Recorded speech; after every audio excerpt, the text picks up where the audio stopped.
Good morning and welcome to After GMS, where we interact with you live on the WFMY Facebook page and encourage you to use your phone or computer, whatever you're watching from, and interact with us on our conversations of the day. I'm Megan Maleris, working from home, here with Stacie, Spivey, Ed Matthews, and Tran Kirksey. Yeah, good morning, everyone. I love this part of my day where we get to have our phones out and be chatting with you one-on-one. It's always fun to have that interaction with you guys, but we want to start by getting a quick check of your weather. So I think Tran's going to take it away. Yeah, let's go ahead and get to it right now and show you the 7-day forecast. We are in for a warm but somewhat windy day today. I think we could see wind gusts in the 30 to 40 mile per hour range, with high temperatures reaching the upper 60s to low 70s. Can't rule out a couple of showers as well, but it looks like most of us will stay dry. Today, Wednesday, a completely dry day, and then our next decent chance of more widespread shower and thunderstorm activity arriving Thursday on into early Friday morning. That's a quick look at your 7-day forecast. We're focused on facts, not fear. So let's get you to the latest on COVID-19 across our state. Health officials report we are now at more than 6,700 cases statewide. The number of cases increased by 200 within 24 hours. We know at least 179 people have died and nearly 400 people are in the hospital. In the Triad in Guilford County, there are 175 cases. At least 13 people have died. And in Forsyth County, 126 cases and 5 people have died. Governor Roy Cooper and the COVID-19 task force will have an update later today. If you're getting your stimulus check in the mail, here's some good news. 80 million stimulus checks were mailed out Monday. Many Americans got money through direct deposits last week. The IRS says not all checks will reach families by the end of the week. It could take till the end of April for all checks to reach families. So patience is key. Don't worry if you don't see a check in your account anytime soon. And the U.S. death toll from coronavirus rose above 42,000 on Monday, while the number of confirmed COVID-19 cases approached 800,000. Despite those numbers, several states are starting to ease the stay-at-home restrictions. Officials say their goal is to reopen the economy while maintaining strict rules about wearing masks and social distancing. And now we have some information about a couple food giveaways, so pay close attention here. Back here at home, Mount Zion Baptist Church is no stranger to helping out the Triad community. So the church is offering free food today. Spread the word. The church is giving away free produce, Chick-fil-A, and 800 hot meals. Anyone in need can stop by. It is first come, first serve, though. The event runs from 11 a.m. to 1 p.m. at the church that's on Alamance Church Road here in Greensboro. Another church is giving away free food and needs your help stocking up on canned goods. The Locust Grove Baptist Church needs non-perishable canned goods and dry goods to give out.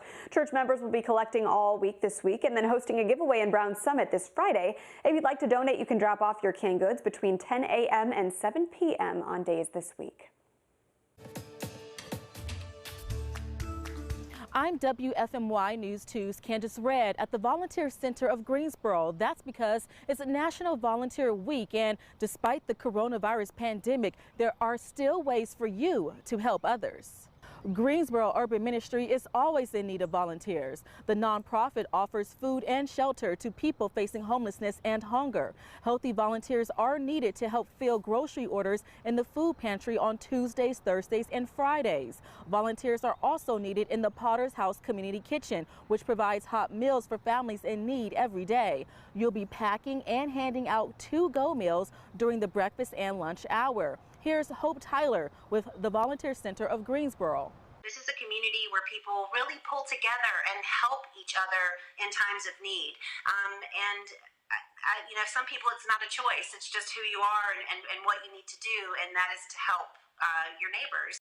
If you can't lend a helping hand in person, you can always donate it much needed food items. For more information on that, all you have to do is visit our website. That's WFMYnews2.com. There, you'll also find an additional list of ways you can volunteer in and around Greensboro.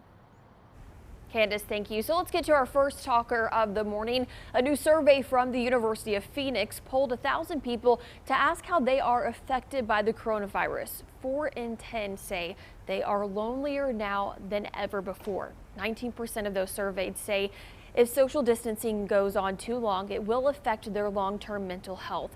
While most reported feeling anxious and overwhelmed, many also expressed feelings of gratitude, saying they are thankful for their health, family, and friends. Americans say they're also looking forward to the future when social distancing guidelines are lifted. So this study really just made us want to check in on all of you. How are you feeling? Let us know. I know that right now is not easy. So while you comment, I will go ahead and ask my team the same questions. I'll start with Ed. How are you feeling in all of this? Well, I tell you, I certainly believe that, it's important. And I didn't get all of the question because I'm having problems with my IFB. If you would repeat that, I will be able to respond. And I'm sorry, I apologize. It's okay. We were talking about how it's been difficult during this time. A lot of people are feeling lonely. They actually did a survey, and 4 out of 10 people say that they're feeling extra lonely, dealing with anxiety right now. So I was just asking, how are you doing? I haven't felt really lonely. I think I've been more bored really than anything else, just not being able to get out and go places and see friends face to face and things like that. But I can certainly say that my mom has been bored, and I think my mom's been a little lonely as well, kind of cooped up in the house. I think she's watched every movie on every channel on TV over the past several weeks. But I can certainly see how somebody could get very lonely very quickly being alone. And maybe Tran, give some ideas. What have you been doing to stay active and not feel anything like that? Well, I think everybody is different. Extroverts are probably having a really hard time with this. Introverts probably not having that hard of a time with social distancing. So as an introvert, it hasn't been, the social distancing part hasn't been hard for me. I've avoided Zoom calls and group text messages as much as I can, just because that's just the way I am. But as far as just kind of the day-to-day, my wife and I have been going on more walks and more runs around the neighborhood. We have some trails around here, and I've been doing just more stuff in the backyard, and I've been using this opportunity to try to kind of go through my honey-do list and get some stuff done around the house as well. So it's been different, I guess, is the best way I can put it. There are some times you're like, man, it would be nice to be able to go and do things. I think that's the biggest thing for us. We are kind of bored as people that like to actually go on vacations and like to go visit new places. Not being able to do that has been boring, to say the least. But I haven't really felt the loneliness yet. I'm blessed to, have somebody else in the house with me. But if this goes on much longer, it's certainly a possibility. I can see that. And I can see how some people who actually gain energy from interacting with other people, many other people, probably having a much harder time than others. And I can certainly empathize with that. Well, I definitely know that Megan is probably not bored at this time because she has a baby at home keeping her busy, but I know that you're probably checking in on your grandma right now. Yeah, you're right though in that I do have a baby at home. A lot of people trying to work from home and manage their kids at home are dealing with a lot right now, but it's okay. We're getting through it together. This will pass, and we are all getting some quality family time right now. As far as the elderly, our elderly loved ones, parents, grandparents, I really do worry about them, and this study is alarming. A lot of nursing homes, assisted living facilities, and senior living centers have restricted visitors. So for a lot of these individuals who are living in those facilities, they don't have any interaction besides when people bring them meals to their doors because group gatherings are banned, so they're not able to eat even in the dining halls and get this sense of community. So I really encourage anybody watching who has an elderly parent or grandparent, please call and check in on them. Maybe mail them something fun to do. That could be a stimulating mental activity like a puzzle or a word search game, anything to help get them through this, because prolonged periods of loneliness and isolation are not good for anyone's mental health, especially our older loved ones. Yeah, I've been trying to call my grandmother at least once a week just to have about an hour-long phone call with her. But she said she has been reading almost every book in her house, which doesn't surprise me. She's a retired English teacher, so she's been reading all the books. And Megan, you actually asked about this on your Facebook page. Yeah, I think we would get along, Stacie, because I love to read. I've long been a bookworm. I know a lot of people watching are tired of binging Netflix series, Showtime series, whatever have you, and would rather just curl up with a good book to pass the time. So I asked you on Facebook, what have you been reading lately? I'm hoping to expand my reading list again to beyond the mom books. Suzanne says Little Fires Everywhere, which is also a mini-series on Hulu starring Kerry Washington and Reese Witherspoon. It is. Denise said Reader's Digest, condensed books that belong to her mother. Each one, she says, has 4 short versions of a wide variety of books, and they've been good so far. And Linda said right now a James Patterson book from the Private series. She has several of his books stacked up waiting to be read. He is a fantastic author. So in researching this story, I looked at New York Times bestsellers to see what is selling right now in print form and in digital form. Little Fires Everywhere, which our viewer mentioned, is the #1 selling book right now. It's about an artist who appends a quiet town outside of Cleveland. Then the #2 book is Where the Crawdads Sing. That's been on this list for quite a while now. It's based on a fictional North Carolina town out on the Outer Banks. It's about a girl who lives in the marsh by herself for many, many years. She's accused of murder, and the suspense and the writing is so beautiful in this book. The ending, I won't give it away. I'll just stop talking about the ending, but it's an amazing book if you have not read it, especially if you're from North Carolina. Stacie, what have you read lately? I actually just read that book, Megan, and it was so great. Oh my gosh, fantastic story. I love that it was based in North Carolina, living here now, that, you know, and when it would say certain places, I could identify with it, which was really cool. And also it's kind of a love story, murder mystery at the same time, so right up my alley.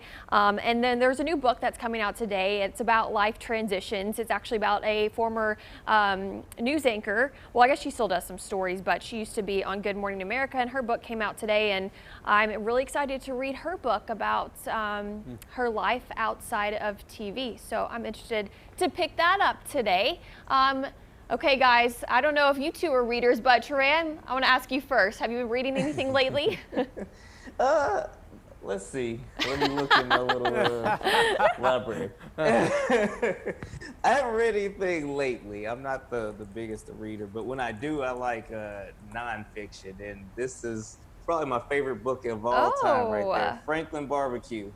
There's a barbecue place in Austin, Texas that this guy opened. It's probably one of the most famous ones in Austin, Texas. And it's a good book that goes through kind of the science of smoking meat and all this other stuff. That's probably my favorite book that I have. And why am I not surprised that you have that? I like barbecue. I like to make barbecue. I like to eat barbecue. That's just kind of how I roll. Ed, what about you? Do you have any weather books? Hey, nothing wrong about reading about food for sure. And you know, that's where I do most of my reading. And Tran will certainly attest to this. We do a lot of reading, a lot of discussions about what's going on in the atmosphere, how things are going to change. I mean, we're looking way out in time at how things may change. So we do a lot of reading in meteorology and weather forecasting. Yeah, and just reading what people have said on here. Megan says she likes post-apocalyptic dystopian novels. And then George says reading makes me sleepy. Oh, no. Yeah. Sometimes when I read before bed, I do it because I know it'll make me tired. And, you know, to each their own, right? Well, today might not be the best. Oh, and Megan, you have something to say. I'm sorry. Yeah, no, that's okay. I just wanted to mention, if you have kids and you're one of the people weighing in on this, did you know that Dolly Parton does the Imagination Library, where if you sign up for free, there's no qualification, regardless of your income status, you can sign up for this. I registered my son for it. She sends you a free book every single month. So this is pretty cool. We received our first book the other day, and we've been reading it. Very exciting. So if you have children and you haven't signed up for Dolly Parton's Imagination Library, I'd really recommend it. And those of us on the Good Morning Show are so excited for schools to get back in session at some point so we can resume our Read to Succeed program. We have served hundreds of thousands of students. They get so excited to read and learn about all the ways reading can be fun. So we cannot wait to pick that back up once all this is past us. Oh, yeah, that is one of my favorite parts about being on our team on the Good Morning Show, is that we get to go and see kids and talk about reading. It's always a lot of fun, so hopefully we'll get to do that soon. And today might not be the best day to stay inside and read because it's going to be nice and we want to enjoy the sun, right? Yes, indeed. Let me see if I can read this 7-day forecast. We're going to see sunshine, a few clouds, maybe a sprinkle or an isolated shower. But the big weather story today are wind gusts that may be between 30, maybe even as high as 40 miles per hour. A little bit of a breeze in the garden now, but that'll only increase as we head through the day. Highs reach up pretty close to 70, and then tonight clear. The winds diminish. We're going to cool into the lower 40s. Light winds and a beautiful day on Wednesday, mostly sunny and 70. And then a system heads our way for some showers and afternoon and overnight storms on Thursday. That'll move out Friday morning. Right now, I think Friday's going to be a pretty dry day with low 70s, and then yet another wet system will head our way for more showers and storms on Saturday. All right, well, that's going to do it for us this morning on After GMS on Facebook. Thank you so much for tuning in with us and commenting. We love this time of day where we can talk one-on-one with our viewers. Be sure to tune in today at noon for WFMY News 2 at noon. But until then, get out there and get to it. Have a great Tuesday.